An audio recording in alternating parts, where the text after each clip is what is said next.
Okay, good afternoon everybody. Welcome to our CSSC seminar again. Today we have the pleasure of Professor Tim Kennedy around. He is the professor and chair of the Department of Communication at the University of Tampa. But he is probably not going to address that part of his career or profile. He is much more and much longer known for things he did as call a social activist or a person, a community development worker. He will give us the correct language during his that speech. keeps changing, trying to keep up with the language. But the reason why, or one of the reasons he is here is this book, and some of you have read this already, Where the Rivers Meet the Sky. It's a nice title. It also incorporates the so-called project he stands for. It's the project with native Alaskans. I'm sure he will explain all of that and give us an overview of his involvement in all of this. And if we need some outside endorsements, you can read on the back cover of the book that William Foote White, who is the past, unfortunately he died a couple of years ago, but the past president of the American Sociological Association as well as the American Anthropology Association, and maybe for some of you also known as the author of the Street Corner Society, one of the, in my time, must-readings in sociology and anthropology classes. I don't know whether that's still on the books these days. But so he is the author who has been associated with the so-called participatory observation technique. And he has obviously fully endorsed Tim's work, not only at this book cover, but also in the past, and Tim may refer to some of that during his talk again. And lastly, if we look at the opening statement which I put on the flyer to announce this meeting, we also got an endorsement or a nice statement from President Barack Obama, who, when receiving this book, also expressed his pleasure and interest in learning more about these things. And he noted Professor Kennedy's assessment of the importance of human factors in effective social mobilization drawn from his field experience in native Alaskan villages.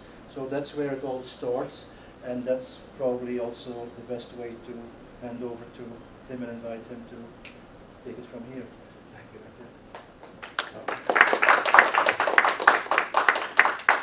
When I first came out of Alaska after 11 years in the Arctic, and then I ran the National Film Board of Canada's Challenge for Change studio in Montreal, and then got a bachelor's degree.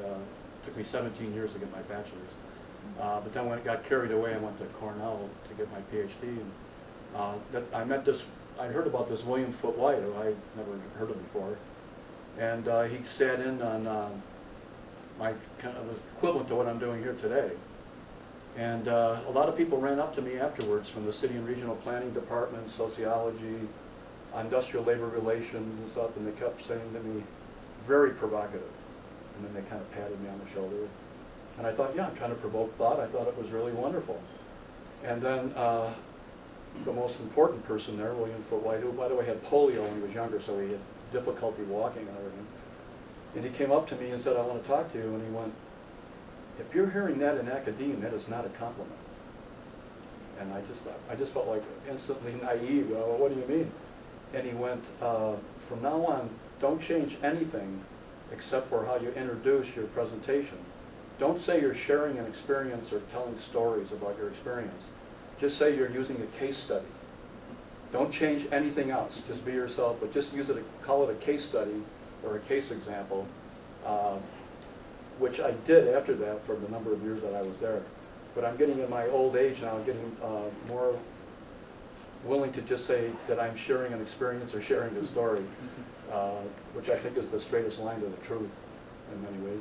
I grew up with Irish working class storytellers in neighborhood bars, so I respect that oral tradition. But anyway, I was part of an era that even though we were working class, working in a factory neighborhood, so a lot like South Boston, Southie, it's kind of the Syracuse, New York version of Southie, called Tipperary Hill. Still very motivated by a lot of the inspiration that came from Kennedy. I mean, I was actually at that age where that actually meant something to me, and I got all motivated, and I met this, sharp young nursing student, and we kept hearing ads for Vista, like and then somebody said that's the domestic Peace Corps, and we had people like Miles Davis at 3 o'clock in the morning on the radio saying, this is the coolest thing going, and somebody who's willing, somebody who cares, and all this stuff. And so we submitted our application, and we were going to get married the same week that we went to a Vista location because we had no money. I was making 90 cents an hour as a bartender, and my wife was just graduating from school. And so anyway, we got all of the literature, and it gave us 3 program options. All of them sounded fantastic. American Samoa, before any earthquakes or whatever's going on then, the U.S. Virgin Islands, and Puerto Rico. And I had been to Puerto Rico and fell in love with it, so in Old San Juan. So all 3 of them seemed magnificent. And how can you lose any one of the 3? And I guess this is a classic statement about centralized authority or whatever. Turned out there were no programs in any of these places. They just did it to suck in people to apply. And I got a telegram saying, welcome to the University of Alaska. You are going to be a Vista volunteer if you pass muster in an Alaskan native village. The last place in the world I would have ever thought to go. I'm from the land of ice and snow in upstate New York. And anyway, we had no choice. If we wanted to get married, we had to go to Alaska. And it ended up being the greatest thing that ever happened to me. I mean, it was just a very powerful experience that I guess everybody that goes into Peace Corps or places like that shares that story. But what is amazing to me is that I met some Canadians who gave me the money years later to act on what I was learning and building on the mistakes I had made that I was trying to move beyond and everything. And I didn't write a grant for the money or anything. I pulled it out of a PR budget, out of the Office of Economic Opportunity, with a woman who had just won an Academy Award with Paul Newman for A Year Towards Tomorrow about Vista. And she just took $200,000 out at the end of the fiscal year and gave it to me. And said, just do whatever you want to do, whatever the people in this village that you're talking about want to do. There are no strings attached. So it's kind of a fantasy, like an amazing event that happened to me. And the woman's name was Ann Michaels, and I owe her a lot because she came to Alaska. The bars don't close till 5 in the morning there, so we stayed up all night long talking. And then she came up with the money. 3 months later, I had the money. And I had already been working in this. I spent 2 years as a Vista volunteer in the Alaskan Arctic village of Norvik up on the Kobuk River. They're caribou hunters. No electricity, no running water, or anything like that. And filled with a bunch of parables, like if you give somebody a fish to eat for a day, you teach them the fish to eat for life, helping people help themselves. We got a lot of that in the 6-week training, but I had no clue how to implement it, not a clue. Hardly anybody spoke English. Nobody knew what Vista was. They thought we were saying we were visitors. And then the plane came in sideways on the beach because the airstrip was flooded. The whole village came down to meet us. It turned out they were looking for their welfare checks. They hadn't gotten them since the flood happened. So we had, and then walking up the hill to where we had no place to stay. They stuck us in an attic where you couldn't stand up. A little 5-year-old girl, Janet Pungalik, kept walking behind me and yelling, Anuk, Anuk. And we were told in Vista training that if they give you an Eskimo name, that is huge acceptance. That you're really off to a great start if they give you an Eskimo name, because that's a big deal. I got up to the top of the hill, and then the fascists, the Imperial Army came in from the Bureau of Indian Affairs, the much hated, despised Bureau of Indian Affairs, wanting to take us in their compound, which we were told to stay the hell away from it. And then the maintenance man said, do you know what Anuk means? And I said, no, I assumed it's an Eskimo name. He said, well, it means shit. Not poop, not feces, or not anything else. It means pure, unadulterated shit. And that's what she's been calling you all the way up the hill here. So that was the first hour I was there. Right? And then, as I mentioned in the book that night, it's a midnight sun. Some wolf came near the village. 1,200 dogs started howling back to the wolf. A bunch of drunks were trying to break into where we lived. Real wild drunks, screaming and yelling and stuff. And I put in the book, all I could think of is I should have read more Franz Kafka. It was like that was my first night there. But anyway, little by little, started getting involved with people there and made a lot of mistakes trying to help people solve problems by making them dwell on problems. I was constantly trying to get the conversation around to what their problems are, because I'm there to help them solve their problems. And then after a while, I started getting into specific problems that were of interest to me. And the number one that I put in the book is I couldn't believe that they had the Dick and Jane reader for 6-year-old in Upiak village kids in the first grade. Now, how many people here are familiar with Dick and Jane? Okay. I mean, that was already condemned, roundly condemned by African Americans and other activists before I ever left upstate New York. And there it was, the pride and joy of the Bureau of Indian Affairs for 6-year-old kids in the Alaskan Arctic. I couldn't believe it. So I thought, my God, I've got an issue. There's no ambivalence about this issue. This is wrong. And children are supposed to be centered in this cocoon of love, you know, and feeling like they're the center of the world when they're little 6-year-olds. And so anyway, I got a chance to hitchhike a ride down to Nome, Alaska, a regional center a few hundred miles away. And I had talked to some people in the village. I said, I'm going to go to Nome, I'm going to go to the BIA, and I'm going to do what I can to stop the Dick and Jane reader. And they just looked horrified. Oh my God, what are you going to do? And then they didn't say anything though. So I still took that as support, even though they were just in the state of shock that I was, because they think BIA teachers control who gets welfare, who gets, you know, who gets jobs. And here this, you know, Kennedy, who seems like a nice guy, is going to go off to maybe screw the whole deal up here. So anyway, I met this guy. He'd been there in Alaska for 18 years. You could call him, you know, on stereotypes and stuff, a basic kind of redneck type guy. He was there to hunt and fish, basically, but got a good salary. And he listened to me and my whole statement about what's wrong about it. Children don't know what an office is. What's Officer Clancy protecting them from when they have to go on a curb? What's a curb? You know, they go to Grandma and Grandpa's for the holidays, and what horrible thing that Anna and Tata did. They don't live in the same house. And where's this place called the country that they live? Or were they banished to this place? So I gave him that whole rap. And he just said to me, goes, Mr. Kennedy, I appreciate your input. He said, and then he comes on heavy duty. He goes, look at Mr. Kennedy, I've been here 18 years. I have never heard a complaint from any in Upiak, Yupik, or Chukchi family, or Athabascan Indian family, or Aleut. And a rookie up there is called a Chichaco. And then some Chichaco walks in my office from upstate New York, some Vista volunteer, or whatever the hell you are, you know, and you're not my constituency. You know, and I haven't heard a thing, any complaint from my constituency. And geez, I went over, you know, got myself half knocked out drinking in the bar there going, the guy's right. You know, he may not have ever responded to a direct communication from these villagers, but he sure as hell found it very easy to parry me and work off of whatever I was going to approach him with. So I had no legitimacy at all. So that really stuck with me, you know. And then whose agenda was I meeting? And of course, eventually I started getting a little honest with myself. I was meeting my own needs, my own agenda, because that was an issue that really scalded my, you know, my brain. I couldn't believe it, or my sense of, you know, respect for people and stuff. And of course, I found out later on that people were terrified that I'd left the village to go down to Nome to go attack the BIA. And we ended up talking about it a little later. But little by little, I started, you know, learning from my mistakes. And then I was telling Jan about it earlier. A man, the head of the Job Corps in Alaska, and that was a big deal at the time. And he came to my house, and so I started to look at my role there. Now, the Bureau of Indian Affairs were kind of the colonial imperial presence there. They treated these people as wards of the federal government, like they had lost a war, and they never had a battle with the U.S. Army or anything there. But that's how they were treated, like they had lost a war. Okay? So they're wards of the government. Excuse me. But anyway, this guy comes into my house, and so all the war on poverty people, who were now the good guys, the progressive thinkers, the people who really cared and everything, and talked about maximum feasible participation of the poor and disenfranchised and stuff like that, they would go to the Vista volunteers to then ask us, instead of the BIA, what the villagers thought. Or how do they feel about this, or how do they feel about that?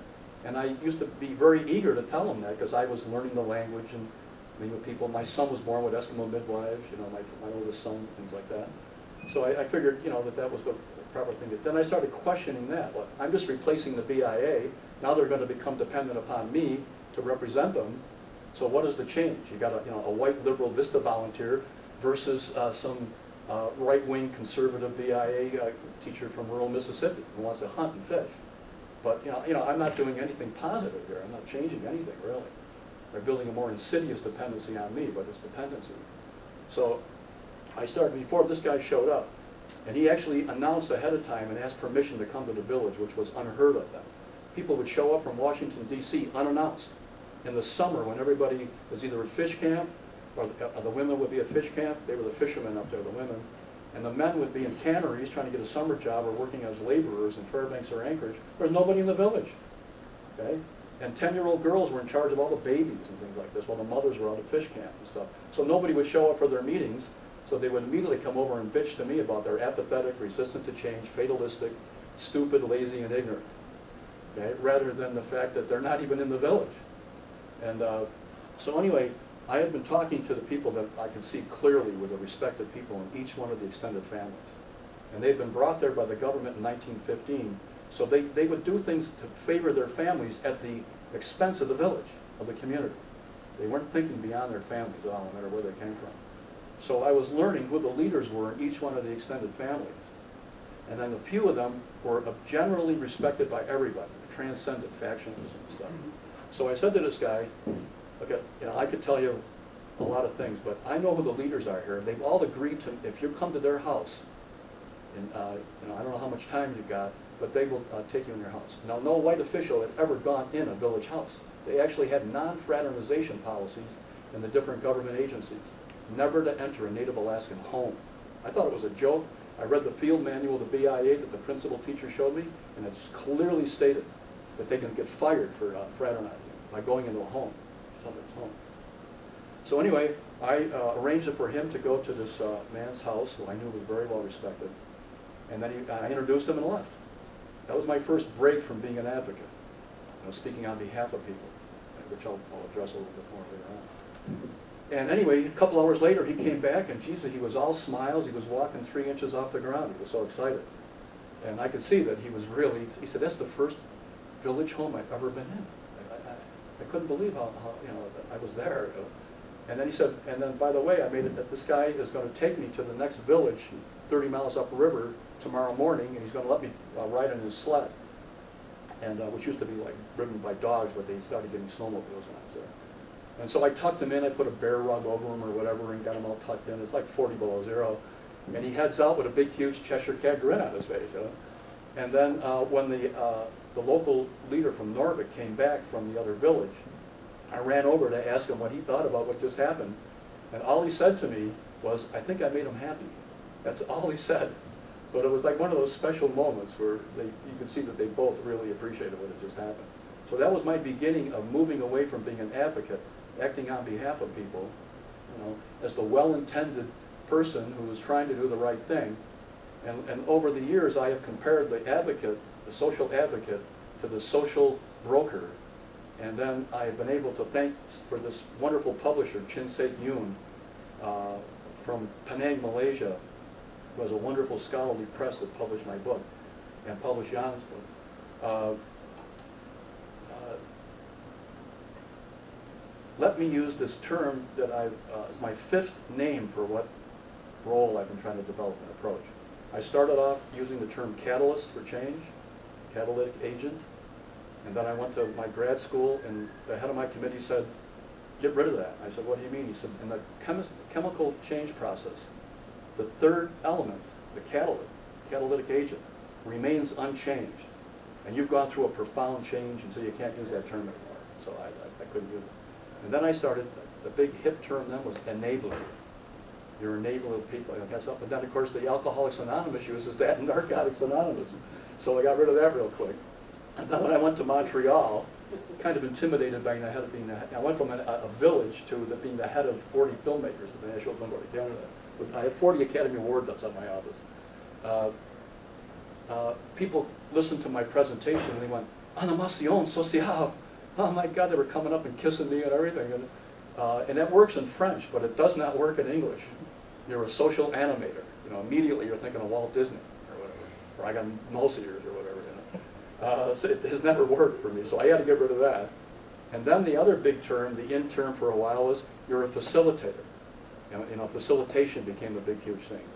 But of course, I consider myself a social activist. You know, action has to be involved. And you know, you can use facilitator for, I just facilitated the laptop or whatever. I mean, it didn't have any impact with me. So I went to a conference, and a guy from Ireland, after 2 weeks we were together, what do we call ourselves? We're not brokers. We go between people and keep them apart, okay? And then you build your power, like if you buy or sell a house. Whether you're buying or selling, you're a nervous wreck because you can't talk to the other party. You're being brokered by the real estate agent, okay? So that, I don't like that idea, okay? And then I talked to you about the advocacy where you're acting on behalf of people.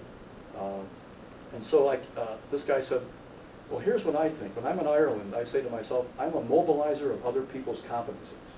And I wrote that down like a little kid, you know, and I had it in my back pocket ever since 1972. I mean, if you really believe that, first of all, you believe that these people have competencies to begin with. You're acknowledging that. They have skills. They have leadership. They've lived there 12,000 years. They must be doing something right, even if they're supposed to be living in poverty or whatever. So I said to Chin Seok-yoon, who wanted me to use facilitator. He said, they use that in Europe. And I said, God, you know, I don't want to use it. Can I use social mobilizer? And he goes, oh, I don't know. So we Googled it, and it was already starting to be used. And it was already problematic in Asia with people starting to question what does it really mean and all that stuff. But for me, it brought me right back to that Irish guy's statement. And anyway, so that's in the book, social mobilizers, rather than with all the other terms. And God knows what the next name's going to be. I don't know, in a couple of years. But I feel real comfortable with that. And then I link them to pity, sympathy, and empathy. If you pity someone and you don't expect them to really, the most you're thinking about is making them a little bit more comfortable in their situation. You're not talking about change, any kind of significant change. And you make no human connection to them, like the swollen-bellied kids that can't get flies off of them, Ethiopia kind of things. It's hard to make a connection to that. It just evokes pity. And I've seen a lot of documentaries that evoke pity. And then the sympathetic person gets more involved, and you may even be excited about possibly generating social change or whatever, but your involvement is on your terms. You know, you are coming in with preconceived programs, with the resolution of an issue that you're interested in as an end in and of itself, etc. But then the empathetic person has to make themselves vulnerable, and that's become a big word in my vocabulary. And which is really hard to do if you're a professional expert being brought in to assist people, and there's words like social change and social action involved. But that's where you can't be another human being, but you can at least try vicariously, by making yourself somewhat more vulnerable than a sympathetic person would, to try to get some sense of why they perceive things maybe differently than you do, maybe radically different than you do or whatever. But the big thing is that you're doing it more on their terms than a sympathetic person does. Like we're allowed to give sympathy cards if somebody dies. We're not expected to be empathetic and actually go in there and be with them while they're suffering and stuff. My father got killed when I was 21, and I remember the empathetic people. They lived with us for weeks and cooked for us and stayed with us. And my mother's screaming and crying with 5 kids and stuff. The sympathetic ones just let me know if you need anything and all that kind of stuff, but I don't even remember them anymore, but I remember everybody who went beyond that. So I got into that, and I break that down in my book, and it took me years to figure out how to articulate that, whatever. But anyway, eventually I decided to stay in Alaska, and I got a job with the Community Enterprise Development Corporation. There were 15 of them in the United States, and this was the only one for indigenous peoples, and it was in Alaska. And it was similar to the program in Bedford-Stuyvesant that Bobby Kennedy set up, which is very well respected, rather than the community action programs, which are based on pure advocacy and intervention. The other thing at grad school was we're third-party interventionists, and I began to really despise that term. And then I found out I couldn't get my book published for almost 30 years in the United States because people are proud interventionists and proud advocates, and I'm challenging the hell out of that. And I mean, the ultimate example of intervention right now is Iraq. I mean, it's where if you want to take it to its logical extreme. But anyway, I just gave up hope that I would ever get the book published. And then a guy called me up, and he was a Sri Lankan living in Toronto, and he led me to Chin Seok-yoon, and Chin reconnected me with Jan, who I'd met years earlier in New Orleans. So it's been an amazing event in my life. But anyway, I got involved with these villagers. These are salmon fishermen. They have the best salmon in the world, including Norway and the Atlantic salmon. They catch them right when they come off the Bering Sea as they enter the Yukon River. And they have to go all the way to Canada to spawn. So they go farther than any other salmon in the world.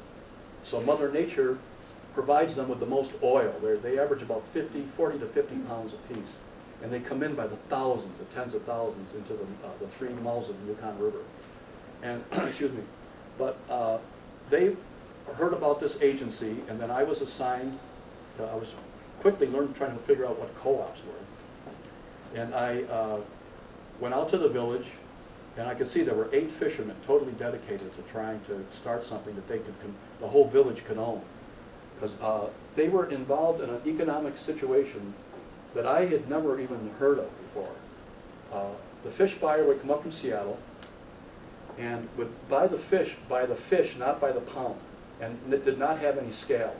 Now, I had never even heard about anything like that. I found out later on in South Coastal Labrador when I was there, the Yellow Fish Company did the same thing to the fishermen in Labrador and Newfoundland. And so the guy would come up and he'd go, this year I'm buying king salmon this year on the Yukon River for 10 pounds of fish. Take it or leave it. So you either sucked it in and sold a 40, 50 pound fish as if it was 10 pounds, getting totally ripped off, or you started making homebrew, do a steam bath, make some homebrew, get drunker than hell and go through implosive rage and beat the hell out of your cousins and slap your kids and do this kind of thing that I grew up with. And we're in a working class neighborhood coming in from the factories, the steel mills, going and fighting with each other in neighborhood bars where I was a bartender. And I knew damn well some foreman had screwed them over that day, and they had no hope for change, so they just beat the crap out of each other. And I'm watching this all being acted out. They're all getting drunk and madder than hell at the fish buyers in Seattle and beating each other up. And a lot of it was staying within extended families. The safest opponent was the person who looked the most like you saw your weakness in. A safe opponent to strike out against, including stabbings, shootings, in the 11 years I was there. Well, they were angry at some white guy that ripped them off, or some missionary that just screwed them over, or whatever, or a teacher. And so that's why I got a whole thing in my book comparing implosive rage to then when it becomes explosive.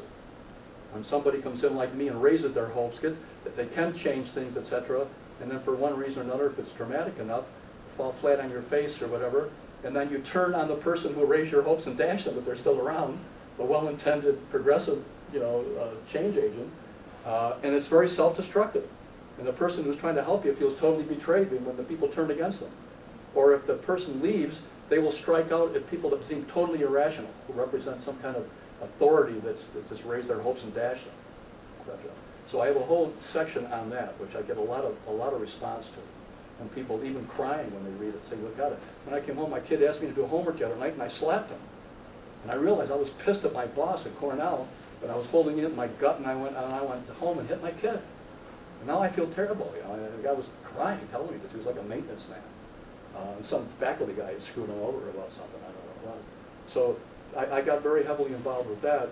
But then when I had the opportunity through this woman who gave me the $200,000, and I had already purchased and was working with half-inch video, Portapack, and I got involved with what was called like an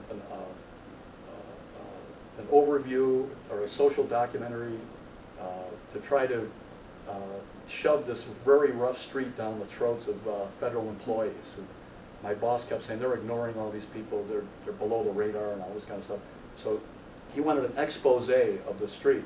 And statistically, it had the most murders, the most rapes and stuff. They had a thing they called the native harvest, where these girls would be gang raped. They had two. They had an Air Force base and an Army base. They had construction workers from the North Slope. They had offshore oil rig construction workers.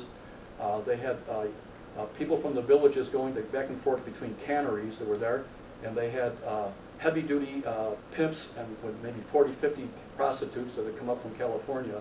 And it was like Dodge City. It was a very, very rough place. A lot of murder, a lot of death. And anyway, these guys would rape these girls, and then they would leave them out on the railroad tracks at 40, 50 below zero. And they'd just go around the next day at the Indian Health Service Hospital, where my wife worked, and then they would scoop the bodies up. And it was called the native harvest. It was just unbelievable, this street. And so my boss said, I want to shove this street down the throats of all these liberals that work for the government and all this kind of stuff. And of course, that's not my style at all. I'd already moved past that, but he's going, you got to do it. I was still a Vista volunteer. And so anyway, it was just an absolute horrific night. I describe it in the book. It was unbelievable how we violated the living hell out of everybody on that street, including one guy who actually ran out with, nobody had ever seen a camera before on a tripod. It was like a big, huge Ampex 1-inch camera. And I just had a bunch of cable, and I asked the bartender if I could plug it in. had a big light in front of it. And one man in the first bar there, he ran out and tried to punch the light out. So we're backing out and tripping over the wires and everything, the cable. And then a bunch of white GIs came by, and they said they were encouraging the guy to punch out the light. And then a bunch of African-American GIs came by, and they were encouraging me to keep going with what I was doing. And so they started yelling and screaming at each other with the camera in between them. And then my first exposure ever with a microphone in front of a camera, which it's beyond embarrassing. I had a Helly Hansen rain gear, I had the right hat on and the whole bit. And I just looked in the camera and I went, I think the race riot is about to erupt here in front of the Holy Joe's bar, or whatever the heck it was, trying to be as much like a broadcaster as I possibly could be. And then the two groups started fighting with each other. We pulled the camera away, and they started beating the crap out of each other. And we just moved down to another bar, plugged in another bar, and saw another huge bloody fight and everything. And it was just a horrific thing, you know. But anyway, it got all screwed up, and it got misedited. The editing was all wrong, and all of the meaty, controversial stuff all got erased. And it was like divine intervention. It was like, thank God, or whoever did this. I'm sorry that I was ever involved with this. Because we had screened it initially with federal employees before it got erased. And they kept saying, you're not showing us how we can help. All you're doing is shoving this down our throats, and you're not showing us how we can do anything to help these people. My God, they were angry as hell at me. And they got up and walked out of the screen. And I was totally ashamed of myself for being any way involved with this. So I swore never to do that again. But I still love this small video camera that I bought. It was the very first video roller that Sony made in 1967. And then my first use of it was GIs who were corporal or below had to live in these hellholes in Anchorage. And they had rats and all these things that aren't supposed to be in Alaska that had come in on the ships in the harbor. And they were all over this, the dumpsters and all over people's apartments and stuff. They had cockroaches, and not supposed to be any cockroaches in Alaska. So that was the first use of video, just showing the cockroaches and the rats. And then when the city council found out about it, they immediately got a hold of the absentee landlord in California and made him come up and clean the place up. So then I'm starting to say, gee, the potential power of this, and a very simple use of it.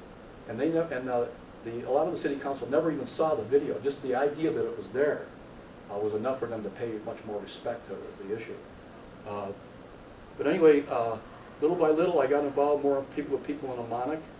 And what I want to show you now is the manager of the fish marketing co-op called the Yukon Delta Fish Marketing Co-op, which emerged out of my working with them to help them get loans and grants. Took them to Saskatoon, Saskatchewan, to the Cooperative College of Canada, so they learned double entry bookkeeping system, a few other things. But it was building on their skills. They're great fishermen. And they had worked for the Seattle merchants with they knew refrigeration, they knew all these kind of things. But they didn't have any credit, or they didn't have any way to go to a bank to get any money or whatever. So what I want to play now is a partial part of the interview with the manager of the co-op. This was part of a recruiting film that they wanted to make to encourage people to join the co-op, because they lost all their credit at the Seattle Fish Company that owned the grocery store and owned it, they got their plywood to build their boats there, their outboard motors. They immediately lost all their credit if they fished, even said they were going to fish for the co-op. So they were trying to give them enough courage. And so he describes the situation that I walked into with this interview. There's no other way that we can do it. If we're going to be, if we're going to fall off and get behind and not try to build ourselves up, we're going to lose. Well, we're not going to lose. We're going to win. We've been told what to do for a long time. A guy would come up and outside, and he'd come up and say, "I want to hire you for a certain, so much an hour." And they'd come up here, and then we'd say, "Yes, I'll work for you." And then the guy would work, he'd get paid, and a lot of times the pay was kind of low, And in some respects, or a couple of times, some of these people never got paid. And a few of us got together and we started talking about we should have a co-op, or we should have a business of our own. Well, we made up our minds we were going to do it. So we formed a co-op, and we went to one of the banks, and they asked us, "How much experience do you have?" We said, we didn't have any experience. We had experience in working with fish, but we didn't have any business experience. And it's just like closing the door to us. But we went to CEDC, and they sat down and they listened to us. And we told them what we wanted because we knew what we wanted. And we told them we knew how to handle this fish, and they were the first ones to listen to us. He doesn't sound like a stereotypical villager or Eskimo, or that I was taught in VISTA training that they're totally non-competitive. They do not believe in competition of any kind and all this kind of thing. And the thing is, they're very competitive when they work as a group. They don't like individual competition. But he was one of the youngest leaders of the whole Lower Yukon River. He spoke English better than most people did, but he did not grow up in a city or go back home. He grew up in a village. So he's a very well-respected person who they made the manager. And he didn't get paid for the first few years. They just gave him some food and things like that. Until we can earn enough money, he's going to work for free, and he agreed to do that. And then they got the fishery extended for a number of months, sold to the Japanese, who treated salmon eggs that they used to throw away as caviar, and it completely changed the economy of the Lower Yukon River. And now, over the years, they have moved on to leasing huge, expensive ships to go into the Bering Sea to fish for pollock, which has become a huge thing that they're involved with right now. But it all started with this co-op. And so that's where I got to meet these people. The co-op ended up putting the Northern Commercial Company that had been exploiting them without any scales or anything in Chapter 11. And then they thanked me by bringing my wife and myself and my 2 kids. They sent me airline tickets to come out. They wanted me to attend the meeting of the co-op, where they announced that the Northern Commercial Company had just filed for Chapter 11 bankruptcy. And they had done it on purely, just going right after them on pure, basic competition. By having better technology, those pickup boats can get out to the fishermen 2 hours before the old putt-putts from the monopoly. People had a monopoly there. And in the fishing business, it's the quicker you can get rid of your fish and then go back and set your nets, that's who you're going to go with. So they beat them on very basic, raw, competitive terms and stuff. So then, but after the co-op started going, people were talking more and more about, we don't want more government programs or things like that. We want to have more say in the decisions that are made that affect our lives in Juneau, Alaska, and Washington, D.C. And they kept talking about that shooting pool and talking and everything.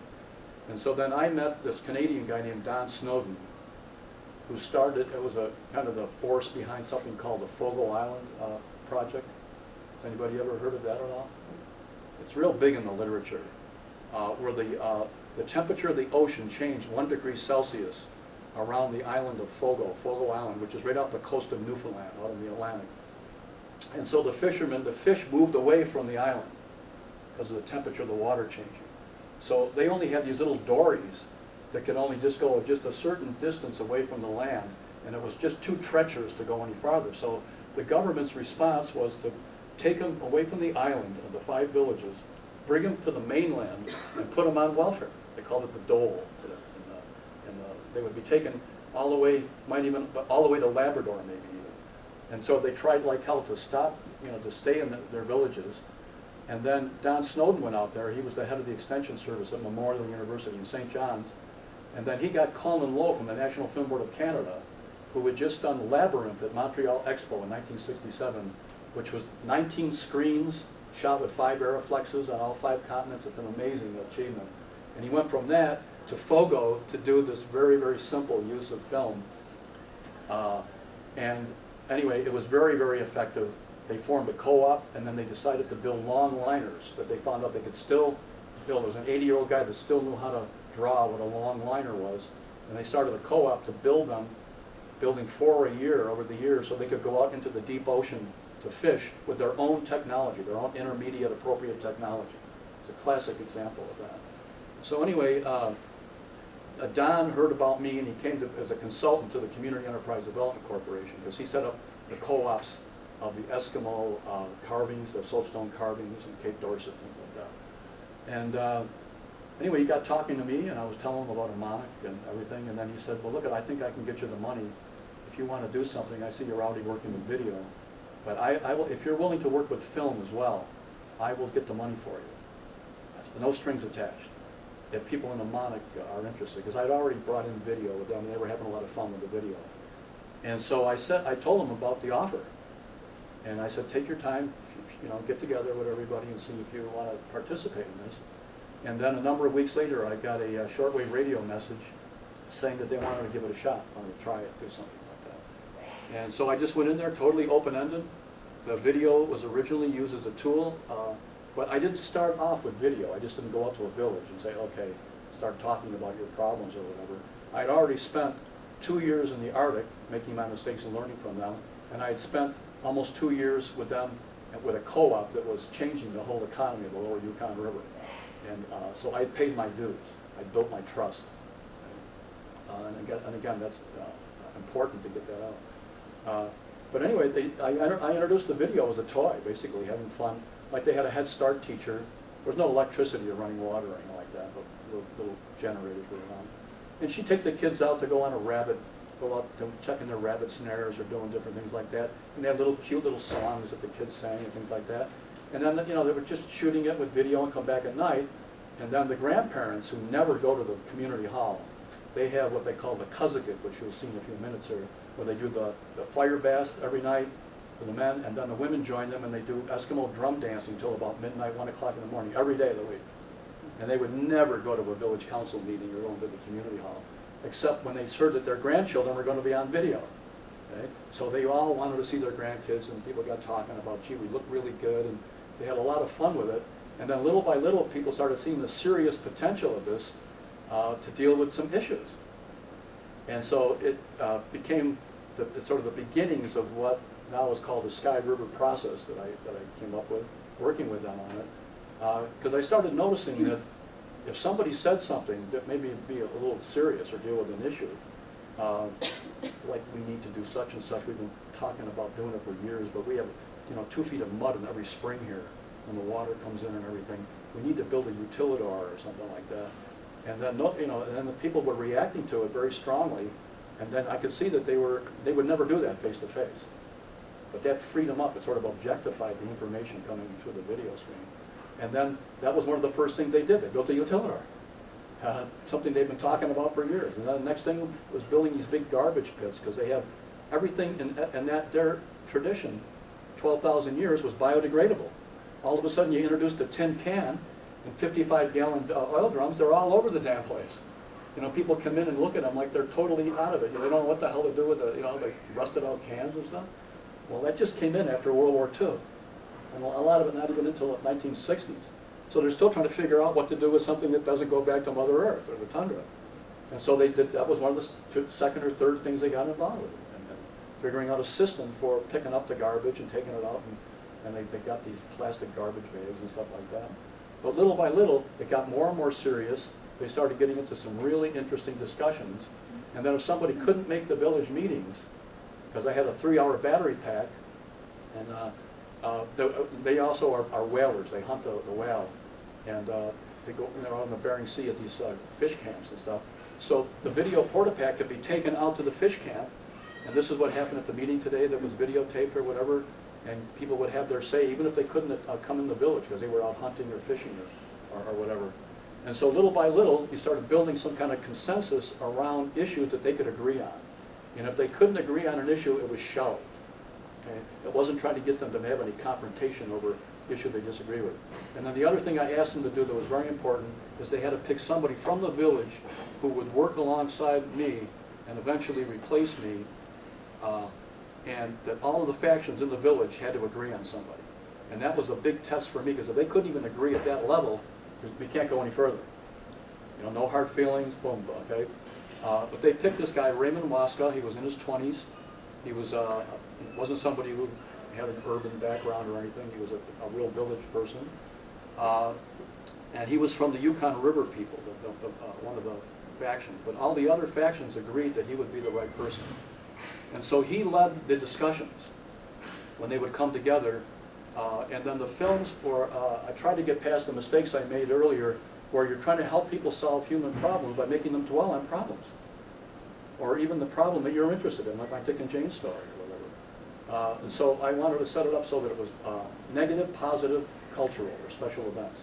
So while they were talking about their problems and picking an opinion leader, then I would bring in a 3-man 16mm film crew, okay, to add even more kind of power and authority that they were controlling and technology. And that person would be given the responsibility, if they accepted it, to articulate the village position that they arrived at on video and reacting to each other, reaching consensus. Okay? And then that person was to offer a solution if it was considered a problem. And I had no clue what they were even going to think of. And then they could pick who they wanted to talk to on camera. And initially, because Ray Waska was going to be getting more involved with the other person they picked, or they could pick relatives or somebody they felt comfortable with, the person who was picked to talk about the biggest issue initially, which was wanted to talk to me. So I said, okay, we'll do that. But it's not a journalistic approach. In other words, I had no questions to ask him, like a journalist would, or a good person who asks insightful questions to bring the person out. The person who was picked would then sit down with whoever they wanted to talk to and say, these are the points that I want to make, and then your job was just to help them amplify that in a focused way, and the most articulate statement come out, okay? Without being put in that horrible position where nobody's talking, you're in a meeting like this, or a room like this, you got a bunch of village fishermen, and nobody's talking. It's, you know, if you're a community organizer, that is rough stuff, okay? And so you're trying to generate some energy, so you say, well, geez, well, what do you think of the pipeline being built here by the oil consortium? Or what do you think of this, or what do you think about that, or whatever? You have just set the agenda, because you're the expert that they just brought in to help them, and so then you just can totally control the agenda. So, and I had done that in the past. I made all those mistakes that I did not want to repeat. And so I met with this guy on particularly in this one issue, and with each person, who they wanted to talk to, whether they wanted to speak in English or in Yupik, whatever. The setting, the timing of it was all controlled by them. And then when the interview was done, it was sent to Seattle, to Alpha City Labs, and then it would take weeks for it to come back. But then I started realizing that was a strength of this, the slowness was a strength, rather than the video, which you get instantly, and the pressure is to, because if you got something really cool that you think is really good, is to use it instantaneously, whether the community development process is ready to act beyond the village or not. You got tremendous pressure to start using this fabulous video that you have. Where with the film, it had to go to Seattle, it would take weeks to come back. The person who was on film had a lot of time to think over what they had said and everything. And then I purchased from Germany a double system Siemens projector so that you can show completely uncut film and audio tape. You just sync it up, and then so no edits were made at all. Where the Canadians made rough edits, and then they brought the film to the government officials eventually. I wanted the villagers to do it, and I wanted no cuts made by me or my film crew. And so anyway, on whatever issue it was, that person would then go in, and they could invite somebody to come with them. A lot of them wanted to invite their wives or their husbands to come with them. And then they can look at it as long as they want, so that they're getting past just the thrill of seeing themselves, their own image projected on a screen like this.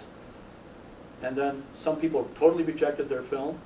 The one guy that did the housing film, he wanted all 15 of his children on his steps to show the size of his family in a house that was falling apart and caving into the tundra. Because the tundra goes up and down and back and forth, and the houses were falling apart. And the kids were smashing the shotgun mic. They were these Yupik kids are very precocious. And so all hell broke loose with these kids. And so when I screened it, he sat there, and his name was Frank Kameroff, and he talked to his wife Teresa. They had a little rump caucus there. And then he came back and he goes, I want to do it again, this time in my house, and I'm going to have the kids outside, and my wife Teresa is going to hold the screen door so they can't get in. And on that second interview, you can hear the kids pulling on the door and her slamming it shut in the background, kind of a thing. So that's when I realized he was thinking of that as his statement, and he wasn't pleasing me. It was his statement, and he wanted to make it as best as he possibly could. So you're not objective. You're totally subjective. I'm doing my damnedest to help them articulate and express themselves in the most articulate and focused way possible. Okay? So I call myself an amplifier rather than an interpreter. And and that's a phrase I came up with many years later. But I guess that's how I was thinking at the time. Plus, for the filmmakers, it was the most boring stuff they ever shot. That's why they had to create things for them, and that was never really totally resolved. Like they did the recruiting film for the co-op, so they could actually make a film, and they did another one with cutaways of a flood they got stuck in called, I titled it River's Boss and gave it as a gift to the village, just so they would have something to work on, because the issue films are just, as you're going to see, a talking head. And I had to fire the first cameraman because he was trying to make it interesting by doing all these zooms, which meant he didn't trust that what the villager was saying was interesting enough to hold people's attention. It was a direct insult to the person, okay?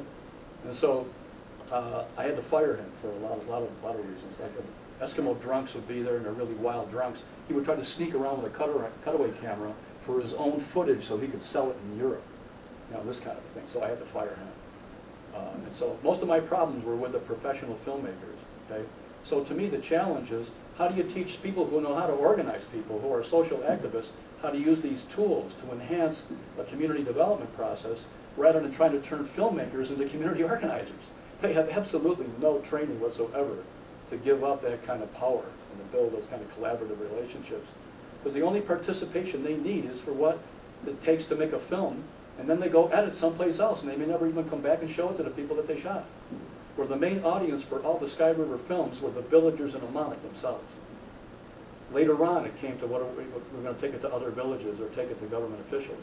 But it wasn't like extracting something from them and trying to get it to the decision makers as quickly as possible to change their attitudes. That was the other thing I had to slap myself and kick myself about, is get off this kick of trying to change the attitudes of these people who were blatant racists in many cases, okay? But I started moving beyond that to say, I don't give a damn how racist they are. They understand when they have a well-organized constituency using these powerful tools who are coming to them in their state capital, they understand that.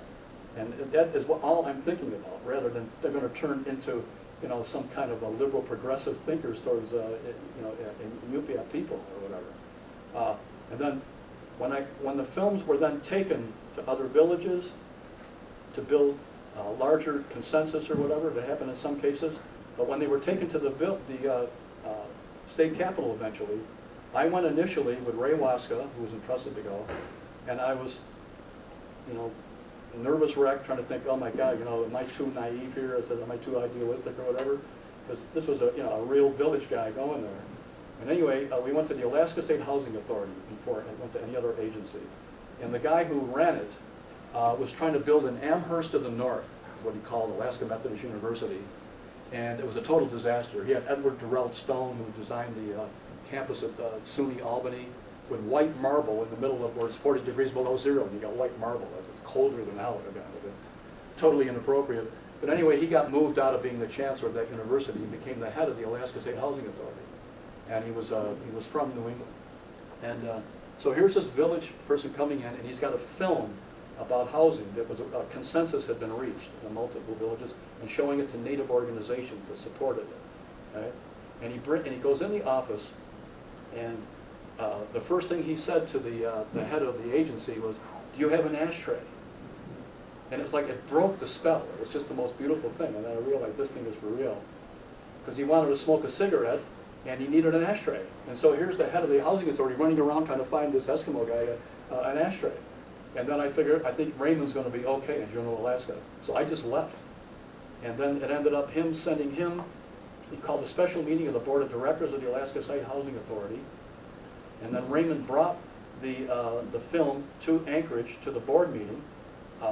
And then the director of the remote housing program, that was a total disaster, it was designed by a guy from North Africa that told me he got $65,000 for the 3 basic designs, and he had never set foot in where there's tundra or ice that goes up and down and back and forth. So, but anyway, the director came in and tried to manipulate the interview, because I now reintroduce video again for the government officials, and I give them the same editing rights as the citizens, okay? No matter who they are, whether they're in Alaska or wherever they are. And that was a big, huge thing that the government officials couldn't believe it. They're looking for the chink in the armor. This is too good to be true. You're giving us the same editing rights you gave the people of Amonuk? And I said, yes, I'm trying to get an exchange that's going on between you guys that doesn't exist right now. And I know if you go to these formal you know, red carpet tours that you go on where people do some, you know, and you've got drum dances and they give you some muck-tuck whale meat or something. You know that you're not really getting a straight scoop from these people. But we want to make sure that you feel respected too. And so I provided that process to show respect for the responsible decision makers. And there were a hell of a lot of them, okay? And then let the bad guys indict themselves with their own edited tapes. They even brought their lawyers in, and they did not get rid of their racist attitude that came through loud and clear, including the director of this housing authority, who, when it was shown to the board and shown to all the design people, he said, we've admitted that we blew it 2 years ago. And so he got fired. You know, and I feel bad when anybody gets fired. But he would not back off from these incredible statements that he was making, and he made them to his own board, bad-mouthing these villagers for living in their houses the way that they do. They're always boiling water. And that's why they actually had ice on the inside walls, and in one house the kids were ice skating in the kitchen floor. That's how bad they were built. And then a lot of the houses were sagging a full 8 inches, 6 to 8 inches in the middle of the home because they had no cross beams. And so here again, something I never would have thought of in a million years. This, his name was Jacob Red Fox. Okay, he goes over to they have a little cradle that they make out of canvas, and that's on a big spring. And when the baby gets restless, they just tap it and it bounces for like 2 hours. You know, the kid's happier now. So he goes in there and he gets a kaleidoscope out of the baby's little crib thing there, and then he says to the cameraman, "Lay on your stomach." And then he puts the kaleidoscope on the floor, and it goes whoop under the stove, whoop back again, and went back and forth about 6 times, and his floor was sinking almost 8 full inches in the middle of the house. Nobody would ever believe that. And then the housing authority had brought consultants in to review their program, and they said they were sinking 1/4 to 1/2 of an inch. It was the worst case scenario. And they had this glowing report on what a wonderful thing this was. And here they had the footage of the kaleidoscope going like that. It would only have done that if it was really severely sunken. So that was just one right there with the housing thing. But at the same time that they were dealing with these issues, I want to show you something right now. This is the most powerful man among the elders. They were called old-timers in my era, and they're now referred to as elders. Okay? And he approached us after a couple of years of me. I used to go into what was called the Kazakh. That's a very guttural language. And it looks like a Navajo hogan. It just has one opening in the middle of the ceiling that they put like a walrus stomach that the light can come through, and they put a couple of willow twigs, and they up it, you know, raise it and lower it to get the proper ventilation because they have to go underground to come in. And it's about half the size of this room. It's a pretty good size. It might be 1/4 of the size of this room. And it's 6 feet in the tundra in solid ice. But they have all kinds of logs between the ice and them. And then they take fire baths in there at night. It gets to 260 degrees Fahrenheit. So they bring buckets of water and keep pouring water all over them, or it singes your body hair. And then when they get finished with that about 7 p.m., the women join them and they do drum dancing until the wee hours of the night all the time. And so the most powerful elder then came to the head drummer, and he's the last man that did traditional songs. And he wanted to do his song. Now this was interesting to me because I had a lot of anthropologists that I met, and when they would get involved with film, they would love some special drum dance. And then they would use it as oral wallpaper to create a mood behind their film to create this feeling that you're in a village. Well, somebody owns that song.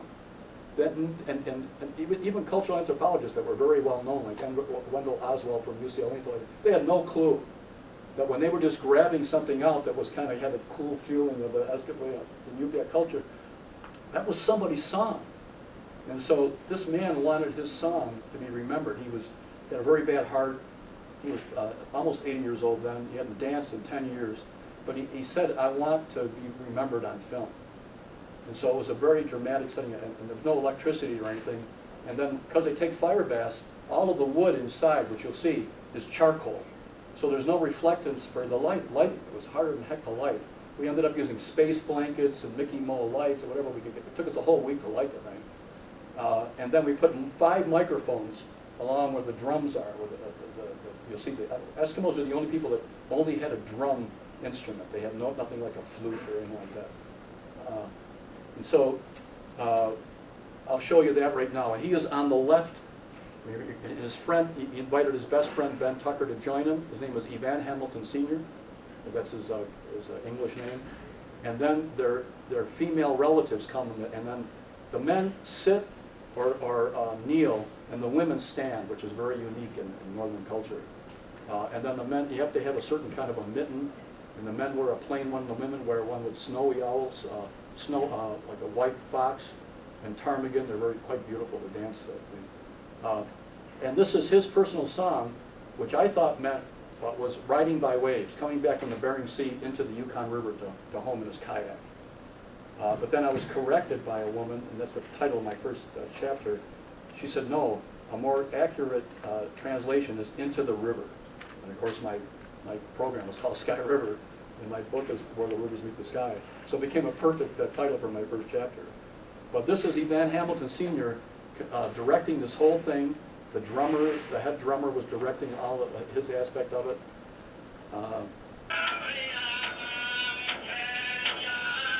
And he set this all up, and he put the camera where he wanted it, walking in. And this is the Kazakh, which is mainly underground.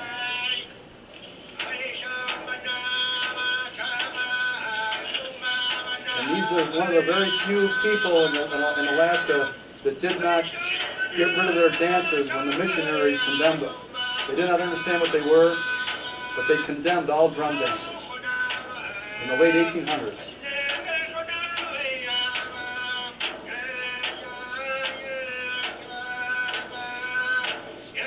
So what they do, and this is real early in the evening, so it's very low key initially. By the end of the evening, they got all their shirts off, and they're all standing and boom, boom, boom, scaring the hell out of missionaries and all that kind of thing. And then in the old days, they used to do it nude, you know, seal oil all over their bodies and stuff. And but anyway, he wanted to do this early in the evening before things got rolling, which again is not as interesting as it would be if you're filming at midnight. And what they do is they go through the person in charge of the drumming. He sets up, there's actually a language of the drums. And then there are picture stories. And this is his best friend he invites to join him. And now he shows him all of the gestures, goes through with him.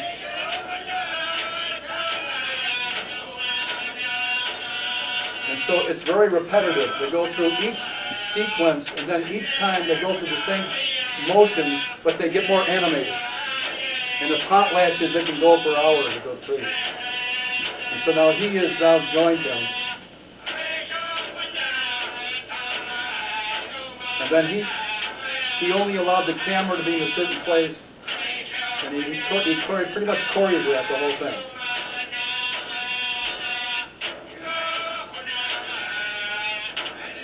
And you can feel the vibration when the drums are on your chest.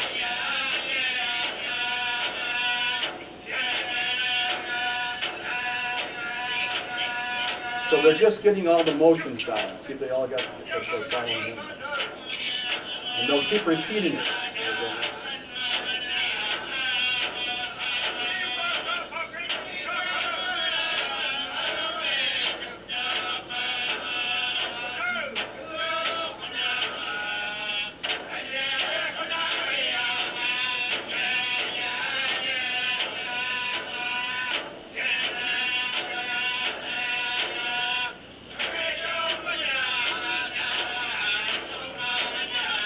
You can see the floorboards here, they pull up and then they build a big fire for the fire bats before they dance.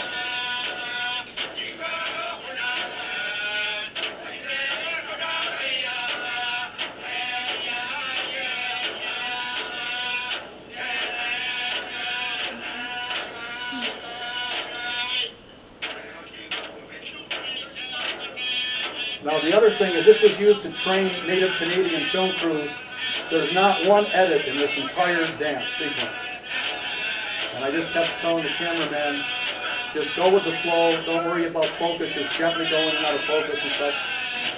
And I had brought him in to replace the guy that I fired, that he had never been in a village before. He was from Seattle, Washington.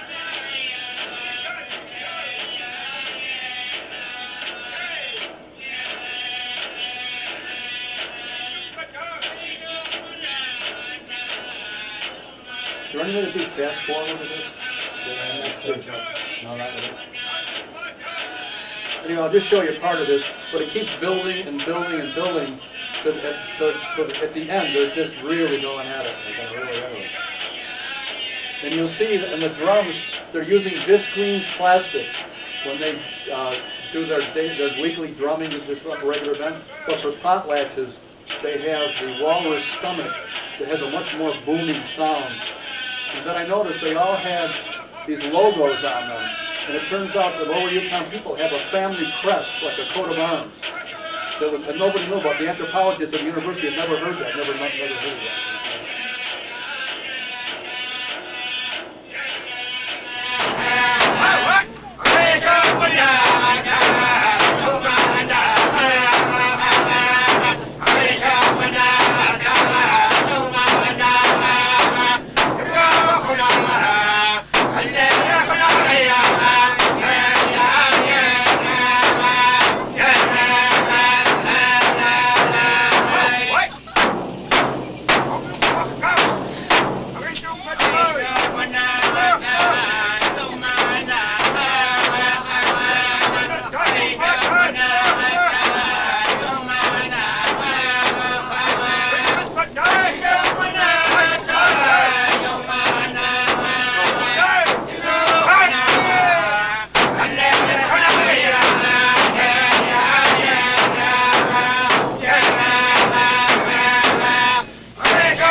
So you'll see now it's a lot more animated than when they get going.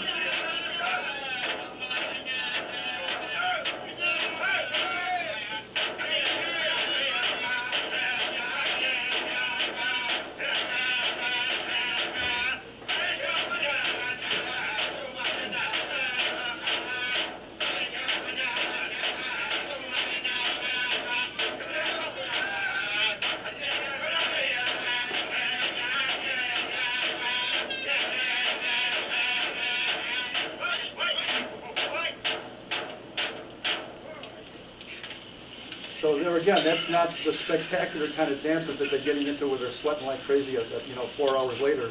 But that's how he wanted to do it. So there's no cut from his song. It's the entire song, not just showing highlights of it. And that is become a very important thing because a number of the people in the film have died. Another thing that was going on, again, not just showing problems or whatever, besides the drum dance and things like that.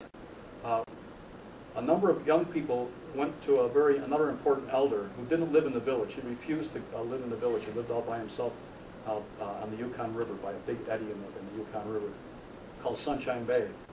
And his English name was Francis Lee, which he referred to as his slave name, and I had never heard a villager say that before. But during the gold rush, he used to chop wood in St. Michael's on the Bering Sea, and then they would send these steamers would go up the Yukon River to the Klondike. And he worked for a guy named Marshall Lee, so he was given that name by somebody.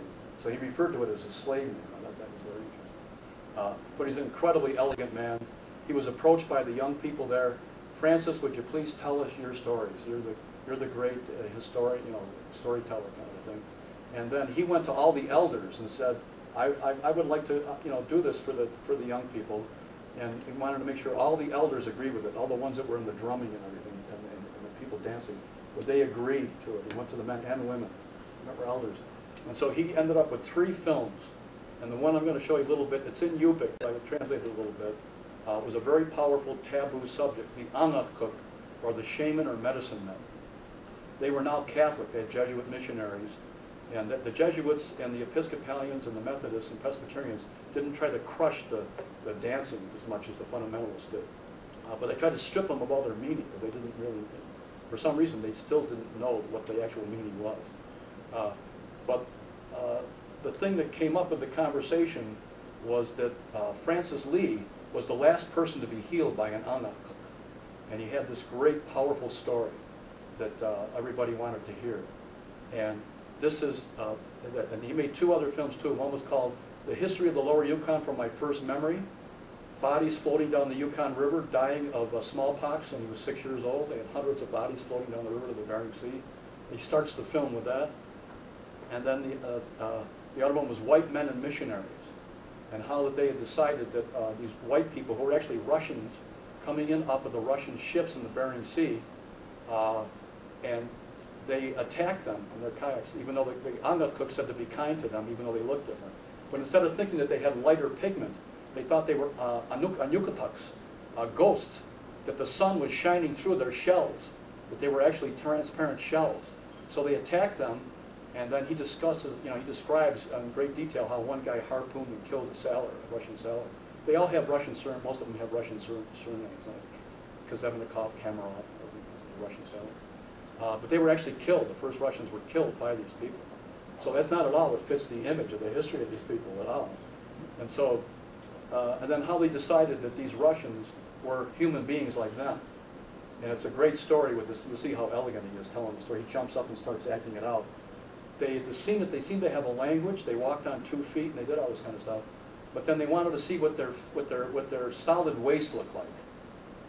And so some sailor had to go, relieve himself. So he drops his pants and squats down, and then all the local fishermen run around trying to get a look at what his stool looks like. And so he gets all embarrassed and he pulls his pants up and he's trying to do it. But eventually he had to let it go. And then the big story there was, just like us human beings, it looks just like our crap. And so he tells that whole story, but he says it very elegantly. But this is him talking about the medicine men of the Yukon Delta.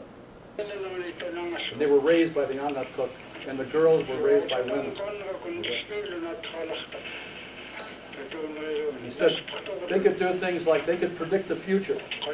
They could travel from one place to another without being seen flying through the air. And they used to be tested by being tied up and then stuck in the tundra, and if they could release themselves, that was a good sign that they could be an Anat cook. And then they could heal like a white man's doctor.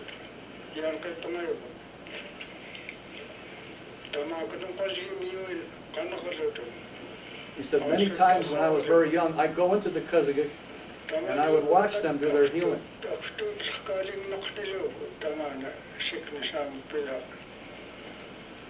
So they could predict that a sickness was going to come to our area.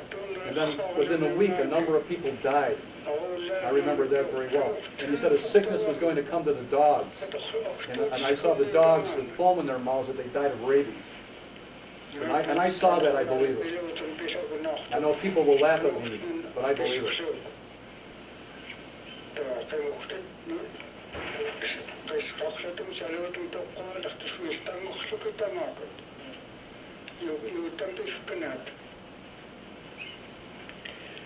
And then he's asked, can you give people a specific example of the healing powers where you actually saw what was done?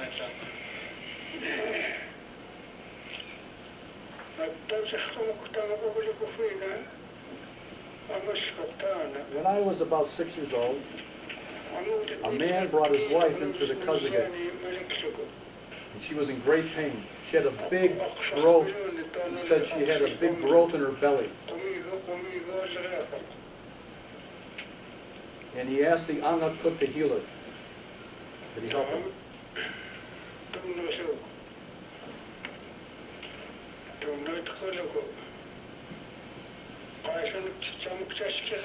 So then he laid her down.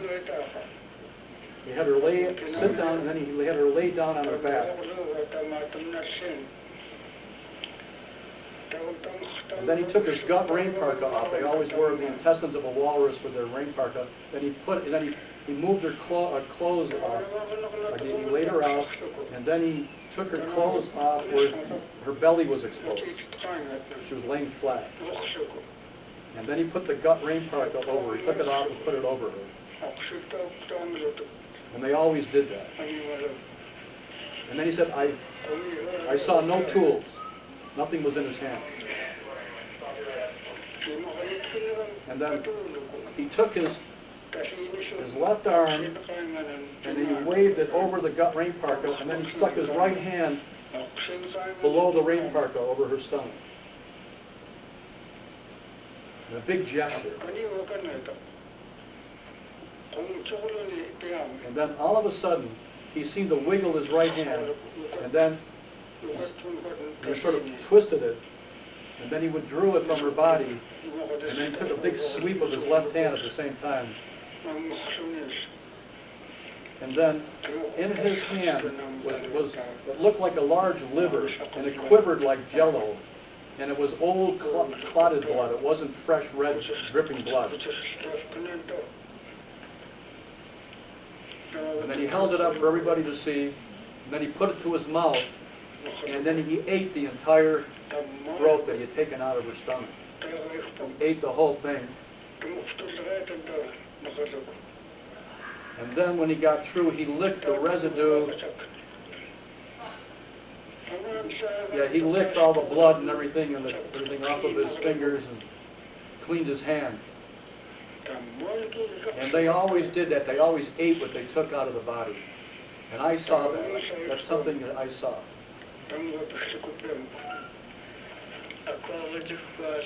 Okay, now he asked them to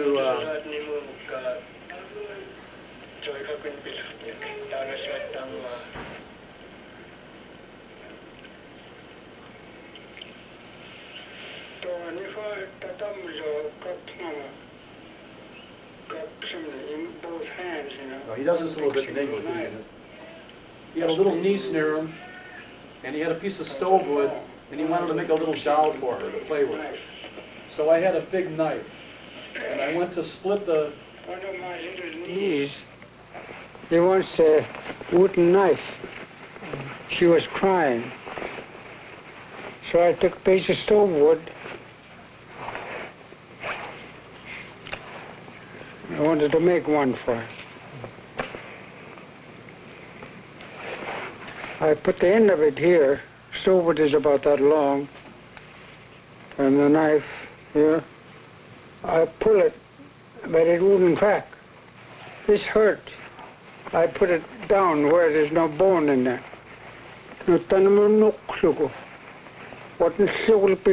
All of a sudden it cracked.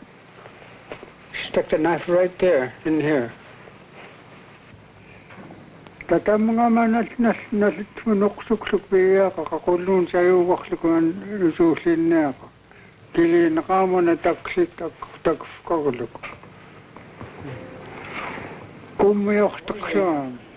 knife slipped and went right through the stove wood, and he stabbed himself, and then he panicked. And instead of either pulling it straight out or leaving it alone, he started screaming.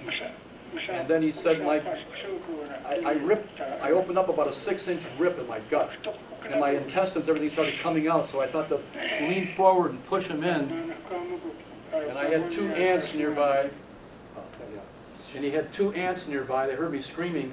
And then when they came running over to me, they went, "Oh my God, your guts are coming out." And there was an omelet cook with some fishermen nearby, so they yelled for the omelet cook. And he said to bring Francis to him at the fish camp. And he said they brought me over, they laid me down, and then he opened up my jacket, and then he put his gut rain parka over me. And then, but this was the story that people wanted to hear more than the other stories. And then he told the women to do 3 things. One, to go out on the tundra to the muskeg to get something to make a tea out of it. That would give me my strength back. Then another thing he told them. And then the third thing he told them was he was not going to seal the wound shut. He was going to leave an inch open on the wound. Now, I showed this to some doctors, a number of doctors, and they went, "That's what you do with suction wounds." That's very sophisticated. So anyway, and this is what everybody just, when they were in the village watching this, they just could not believe it. The omelet cook then knelt down beside him, stuck his head under the gut rain parka, and then sealed all but an inch of his wound with his tongue. And then I started looking more into this, and this is very universal. They have these things that they chew on or whatever, and it creates a tremendous acidity in their saliva, and they can actually seal wounds on human flesh and stuff. It turns out to be true. It's not just a fantasy or a myth or whatever. And so And then he tells his story in addition to the other stories. But when that was shown to the village about the power of the Anakuks, which was a taboo subject, they were all Christian at the time and everything, and then people just kept rushing up to him and asking him and talking about him. So then he tried to set up a session in the Kazakik, but all the young people would be brought in with the elders, and they would teach them about the traditional Yupik educational system before any Europeans or any whites came to the lower Yukon. And then the guy that I had to fire him because of this, he had the wrong film stock, and he didn't tell me, and it was not able to shoot in the Kazakik, even though we pushed it 3 stops, and none of it came out. And then Francis Lee died a week later. And I'll never get over that to my grave, what happened. Anyway, I've got other things, but we got a time problem. But the thing is, it was a mix of all these things, and so they weren't just dealing with problems. Because the biggest problem they ended up dealing with, and I'll shorten this up, was having to send their 11-year-old boys and girls all over to Chillicothe Indian School in Chillicothe, Oklahoma, or to Shamawa in Salem, Oregon, where they were literally living in minimum security prisons, totally out of their own environment. These were 11-year-old kids. And then they were coming back in pine boxes. Okay? And then we got connected to Senator Robert Kennedy. He was the head of the Senate Subcommittee on Indian Education, which was a big revelation to him. He was just shocked what he was seeing on the reservations and stuff. And he got all the data on the number of suicides, and they were 155% above the national average. He's put these little kids scared stiff. And then they were getting beat up real bad in Chillicothe by the Hopis and the Navajos, who are mortal enemies. They could agree on they didn't like what they call schemo, so they were beating the hell out of these kids. And so they would, they were running away, getting drunk, getting stoned, and getting all kinds of problems. And a number of them killing themselves. So what do you do if you're a parent? At the mouth of the Yukon River, or you're in the Arctic. You suffer in silence. But anyway, that came up as one of the issues after we were discussing all these other issues of the housing and like that. In and out of the fun films, the cultural films, the positive films, so that they were never overwhelmed by the problems. That was absolutely key to this process. And so anyway, one thing led to another, and they arrived at this as a solid issue that they wanted to get somebody to talk about on film, and that would be taken to the government officials. And they picked this guy who would never be on a village council. He didn't speak English that great, but he accepted the responsibility, and he wanted to talk to me, and then he wanted to talk in English. He wanted to try to talk in English. And then he just told me what he wanted to say, and I just wrote down the 4 or 5 points that he wanted to make. And then he came through with this incredible statement. It was very practical initially. She's not learning Eskimo ways. Now, in Alaska, you can say Eskimo. There are no Inuit in Alaska. That is in Canada and Greenland. They are Chukchi, Yupik, and Inupiaq, but they all call themselves Eskimos, so it's not like Canada. But anyway, and then he offered, he states the problem from the point of view of what came on the video on the many discussions over a period of a year. And then he articulates that as an opinion leader, which is great for an outsider to find out who people respect. Because he would never be seen by a government official. He'd never be on a village council or anything. And then he offers a solution, okay, and which I had no clue about what he was going to come up with. But then that goes to him to look at. Nobody can see it until he approves it, signs his X or his name or whatever. He brought his wife in to look at it. He loved what he had to say. And then it went to the whole village, and they would see a film like that. They would see the drum dance film. They did ones that I've got like a 6-year-old kids made that are really hilarious with sight gags and stuff, and they would laugh like crazy at it. And then they would deal with something like this issue. But anyway, one thing led to another, and they brought this film to a 57-village association. The State Board of Education was there with the Commissioner of Education. The bureaucrat that was totally opposed to building any high schools in these villages was there. They had rented a 19-seat Twin Otter airplane to go to a show and tell in 57 villages where they do Eskimo dancing, a little muck tuck and a little dried fish or whatever. They don't learn anything. But anyway, the villagers brought this film, and then 2 women and a man wanted to join and support William Trader's film. They made their own film, but they had gone out to boarding school and stuff. A very powerful support of William. And they were both shown to this great group of people in a gymnasium where normally nobody says a word. But when they saw William, and he expressed himself the way they did, and everything. They literally fought to get the mic to the microphone in the middle of the gymnasium, and and it was an amazing, like a couple of hundred people got up to say how they felt about putting their kids on an airplane to send them to Oklahoma, or when they went to Oklahoma, and it was a very, very powerful experience. Marshall Lynn, the Commissioner of Education, still talks about it all these years later. That was in 1972, and he's still talking about it, how moved he was by this whole thing. Instead of having somebody like me act on their behalf or express how they feel or whatever, he was hearing from a parent talking about his daughter. And he didn't talk about Eskimo children or village children. He talked about his own kid. It was very focused, that other people could relate to. But anyway, one thing led to another, and they took their chartered flight and flew to Wamonik and knocked on his front door, the Commissioner of Education, the State Board of Education, and the civil servant who was opposed to building these schools. And then Legal Services Corporation, again, there's a role for advocates in this, but it totally changes their relationship. They heard about the film, they asked to see it, the village approved it, and then they sent a lawyer out to the village, and they agreed to file a class action suit on behalf of all Native Alaskans. Okay? And then a Tlingit Indian leader, she was getting her PhD at Harvard in cultural anthropology, Rosita Worrell, she heard about the film, she got permission to take it to the Harvard Law School faculty. Just think about that event. Right? And she goes, I know them all very well, they're all good friends of mine, and I want to show them this. I want them to help. Okay? So she showed it to them, and she said when she turned the lights on, they were all crying. Okay? And most of what he's talking about is very pragmatic, except at the end he talks about losing her in a plane crash, or what if he dies and she never comes home to see him, to say anything to him before he dies, and stuff like that. Then they show the kids being put on an airplane that looks like a flying coffin as they're being sent to Oklahoma. It's very powerful.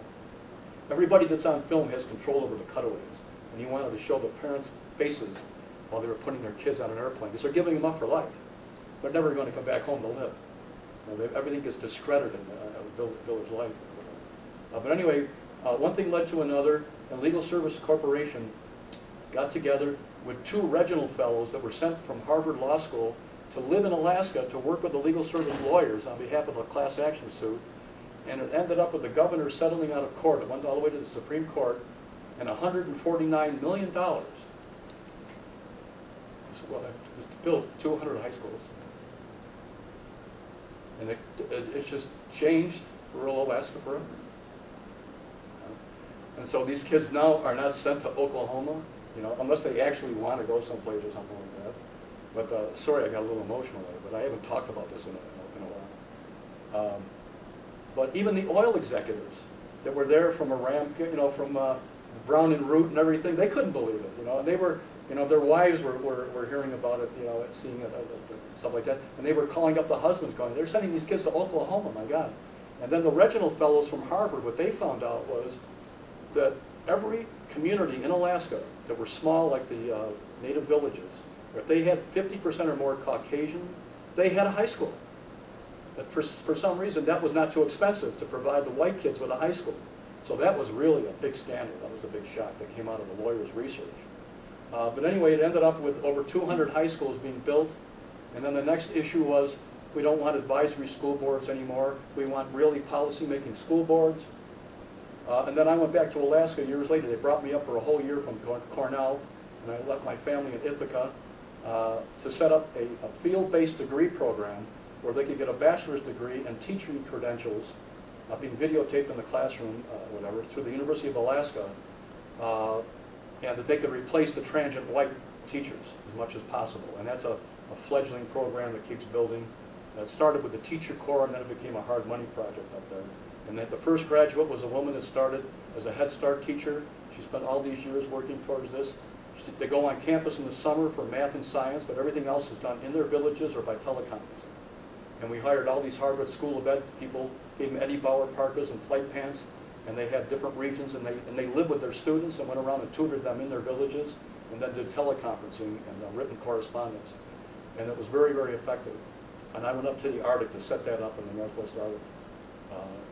And then that was in 1984, a number of years later. But anyway, that gives you a pretty good feeling for the fact that it's not social documentary. None of this stuff stands on its own out of context. The editing control is given up. People in the villages were making the editing decisions, but I gave the same respect to the government officials. And again, and it just changed many, many, many different things in Alaska permanently. We talk about sustainability. The housing project that the government could care less about was taken away from the Alaska State Housing Authority and given to the Alaska Federation of Natives to manage, and they're still managing it today. And that was supported by HUD. The HUD official came up, I showed him how to use the video portapack.